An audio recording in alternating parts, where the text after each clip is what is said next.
A $5 million tank should inspire confidence. It should feel modern, efficient, predictable. Yet for some Thai tank crews, the newest machine in their arsenal has become the most uncertain one. This is the VT-4, China's flagship export main battle tank. Digital fire control, composite armor, modern optics, designed in the 21st century, marketed for modern warfare, and sold as a cost-effective alternative to Western armor. And then there is the other tank, the M60, designed when slide rules were still in fashion, first fielded before the Vietnam War ended, analog gauges, steel where computers now live, officially obsolete, unofficially trusted. In recent exercises and deployments, Thai crews have found themselves quietly asking an uncomfortable question. Why does the older tank feel more reliable than the new one? This is not a story about China versus the United States. It is not a story about ideology, politics, or loyalty. It is a story about something far more unforgiving: reality. Because modern warfare has a brutal habit of exposing the difference between equipment that looks impressive and equipment that actually belongs on the battlefield. Today, we're going to unpack why new sometimes loses to old, why price tags lie, and why tanks, like armies, are only as strong as the systems behind them. Welcome back to Minh Quan Story International. Let's comment on the news differently. For Thailand, this dilemma did not appear overnight. It is the product of geography, politics, and a long history of strategic balancing. Thailand sits at a crossroads of Southeast Asia, not a frontline state in a great power war, but never far from regional tension. Border disputes flare quietly. Military coups reshape diplomacy, and alliances, while stable, are rarely absolute. For decades, the backbone of the Royal Thai Army was American M48s, M60 patents, U.S. training programs, U.S. maintenance doctrine. By the late Cold War, Thailand had become one of Washington's most familiar military partners in mainland Southeast Asia. Thai officers trained on American systems. Thai mechanics learned American standards. Even Thai armored doctrine quietly mirrored U.S. concepts of combined arms and sustainment. But politics has consequences. After the 2014 military coup, Thailand's access to certain Western weapons became more complicated. Restrictions increased, deliveries slowed, conditions multiplied. And into that gap stepped China. Beijing offered something very attractive: modern equipment, fast delivery, competitive pricing, and far fewer political questions. According to Army recognition and regional defense reporting, Thailand ordered 60 VT-4 main battle tanks from China's Norinco, with unit costs reported at roughly $5 million, significantly cheaper than Western equivalents. On paper, the decision made sense. The VT-4, also known as the MBT-3000, is not a museum piece. It is a contemporary design. A 125mm smoothbore gun with an autoloader, modern fire control systems, thermal sights, composite armor with explosive reactive protection, and 1,300 horsepower engine promising mobility on par with other modern tanks. China marketed it as a tank built for export, adaptable, and suitable for environments like Southeast Asia, and Thailand did not buy it blindly. The plan was clear: gradually replace aging American tanks, diversify suppliers, and reduce overdependence on any single country. In theory, the VT-4 would modernize Thailand's armored force while coexisting with older platforms during a transition period. But theory, as armies learn repeatedly, is not where wars are fought. Because once the VT-4 entered service, trained, driven, fired, and maintained by Thai crews, comparisons became unavoidable. Not in defense journals, not in think tank reports, but inside maintenance bays, firing ranges, and after-action reviews. And that is where the question began to form. Not loudly, not politically, but persistently. Why does the tank designed for this century struggle to earn confidence, while the tank designed for the last one still feels dependable? To answer that, we need to move beyond age and origin. We need to look at how tanks actually live, fail, and survive in the real world. And that brings us to the first uncomfortable reality. Modern engineering does not always win against climate. Southeast Asia is not kind to machines. It never has been. Heat is constant. Humidity is relentless. Mud is not an occasional obstacle. It is a permanent condition. In many parts of Thailand, humidity rarely drops below 80%. Rain is not an event, it is a rhythm. Electronics sweat. Lubricants degrade faster. Metal expands, contracts, and corrodes in ways that engineering models rarely capture fully. This environment does not reward elegance. It rewards tolerance.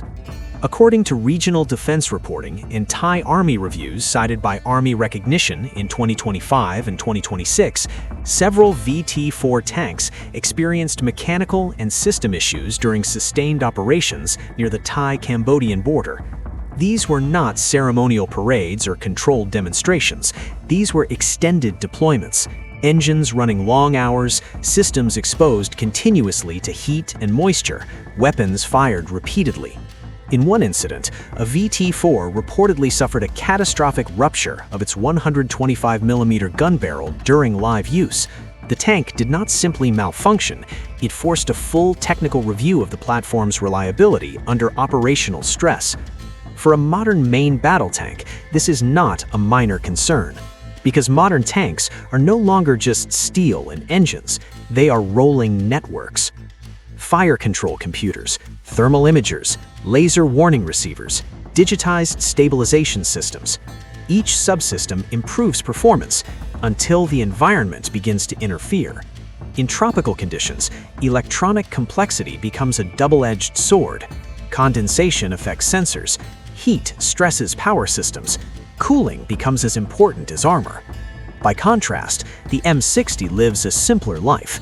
Designed in the 1950s and refined through the Cold War, the M60 was built for a world where electronics were minimal and mechanical redundancy was king. Its systems are analog, predictable, and forgiving. When something fails, crews often know exactly why and how to keep going anyway. This does not make the M60 superior, it makes it tolerant. Defense analysts have long noted that tropical environments expose the limits of high-precision systems faster than temperate ones. What works reliably in controlled testing conditions can degrade rapidly when heat, moisture, and sustained use converge. And this is where the first illusion of modernization begins to crack. Modern does not mean resilient, new does not mean durable, and advanced does not mean adaptable. The VT-4 was engineered to perform, but performance assumes the environment cooperates. In Thailand, the environment does not cooperate. But even the best tank can survive harsh terrain if it is supported correctly. And that brings us to the part of warfare most people never see: logistics, the invisible weapon that decides which machines stay alive and which quietly become liabilities. Logistics rarely appears in promotional videos. There are no dramatic explosions, no heroic angles, no music swelling in the background. And yet, logistics decides which armies keep fighting and which ones stop. A tank is not maintained by patriotism or specifications. It is maintained by spare parts, manuals, mechanics, and time. This is where the age of the M60 becomes an advantage rather than a weakness. For decades, Thailand's armored units have lived with American systems. Thai mechanics were trained on them. Thai depots were built around them. Spare parts catalogs were translated, memorized, and in many cases, improvised. When an M60 breaks down, it does not trigger confusion, it triggers routine. Crews know the sound of a failing component. Maintenance teams know which parts can be cannibalized. Workarounds are institutional knowledge passed down quietly from one generation to the next. The M60 does not surprise its operators. The VT-4 does. Despite being delivered as a complete package, the VT-4 introduced an entirely different logistical ecosystem. Spare parts come through Chinese supply chains. Technical documentation follows Chinese standards. Diagnostic systems rely on digital interfaces that demand specific tools in training. In theory, this is manageable. In practice, it creates friction. According to regional defense reporting in 2025 and 2026, Thai crews and technicians face delays in spare parts availability for certain VT-4 subsystems, particularly electronics and fire control components. When a modern system fails, improvisation becomes difficult. You cannot feel a software fault. You cannot weld a circuit board back into reliability. This is not a Chinese problem. It is a universal one. The US military experienced similar frustrations when advanced Western systems were deployed in environments and institutions not fully prepared to sustain them. Complexity raises capability, but it also raises dependency. The M60, by contrast, is independent by design. Its maintenance philosophy belongs to an era where supply lines were expected to break and crews were expected to adapt. Simpler systems mean more failure, but also faster recovery. This is the second illusion of modernization. Buying a tank is not the same as buying its ecosystem. Without local industrial support, deep training pipelines, and long-term spare parts autonomy, even a modern platform becomes fragile, and fragility is not forgiven on the battlefield. But logistics is only half the picture, because even a perfectly maintained tank can fail if it is fighting the wrong war. To understand that, we have to talk about doctrine, the silent blueprint behind every armored vehicle ever built. Every tank is born with an idea of war in mind. Not officially, not written on the armor, but embedded in its design. Doctrine shapes everything, from how a tank moves, to how it communicates, to what it expects other units to do around it. The VT-4 is not just a Chinese tank, it is a tank shaped by Chinese doctrine. Modern Chinese armored doctrine emphasizes networked warfare. Tanks are expected to operate as part of a digitally connected battlefield, linked to drones, artillery, reconnaissance units, and centralized command systems. Fire control systems are designed to receive and process external data. Situational awareness is meant to be shared, not improvised. According to analyses published by Defense News and The Diplomat in the early 2020s, China's ground forces increasingly view tanks as nodes in a broader combat network rather than independent fighting machines. That approach makes sense inside China's system, but exports creates a problem. Thailand does not operate Chinese battlefield networks. Its command and control infrastructure is mixed. Its training doctrine is heavily influenced by decades of US military cooperation. So when the VT-4 enters Thai service, it does not enter its natural habitat. Key features still work. The gun fires, the optics see, the engine moves the tank forward, but some of the tank's design philosophy remains underutilized. It becomes, in effect, a partial system, operating without the full doctrinal environment it was meant to live in. The M60, ironically, fits better, not because it is modern, but because it matches Thailand's institutional memory.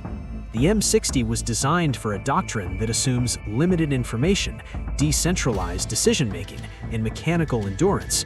It expects crews to rely on experience rather than data links. It tolerates doctrinal flexibility because it was never dependent on a digital ecosystem in the first place. This creates a quiet but powerful mismatch. The VT-4 asks, "Where is the rest of the system?" The M60 asks, "What do you want me to do?" And armies tend to trust the machines that ask fewer questions. This is not unique to Thailand. Defense analysts at RAND and CSIS have repeatedly warned that transferring advanced platforms without transferring doctrine, training culture, and sustainment philosophy often leads to disappointing outcomes. Hardware travels easily, institutions do not. Which brings us to the final and perhaps most decisive factor, the human one. Because in combat, trust is not optional. Tank crews do not bond with specifications, they bond with predictability. When a crew climbs into an M60, they know its flaws. They know how the engine sounds when it is healthy and when it is lying to them. They know how far they can push it before something breaks. Familiarity replaces fear. With the VT-4, uncertainty remains. Not dramatic failure, but unanswered questions. What happens if this system fails here? How long will the repair take? Who has the answer? Modern systems demand faith in processes. Older systems reward confidence in experience. And in the psychology of soldiers, confidence often overweights capability. This is the quiet truth that defense expos rarely advertise. Combat effectiveness is not measured only in penetration values or sensor ranges. It is measured in how much a crew trusts their machine when things go wrong, because things always go wrong. And that leads us to a broader conclusion. The problem facing the VT-4 in Thailand is not that it is Chinese, it is that modern weapons cannot be separated from the systems that give them meaning. And when they are, even a $5 million tank can feel like an experiment, while a 60-year-old one feels like an ally.